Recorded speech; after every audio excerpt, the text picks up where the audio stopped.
మంచె నీడలో మల్లెపూల పడక కుర్రాడు బాబోయ్ తిట్టినాడు పిల్లాడు బాబోయ్ గిల్లి పెట్టినాడు అమ్మాయి బాబోయ్ అందమైన పిట్ట బుజ్జాయి బాబోయ్ బుజ్జగించుకుంటా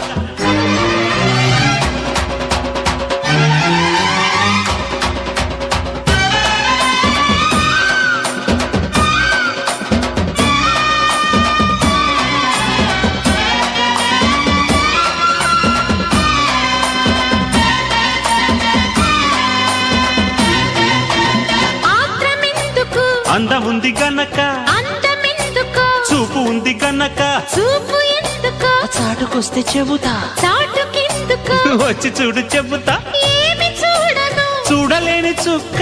ఏమి చేయను వేసుకోవే పక్క ఆడ ఊపిరి అంటుకుంటే లెక్క బాంబోయ్ అమ్మాయి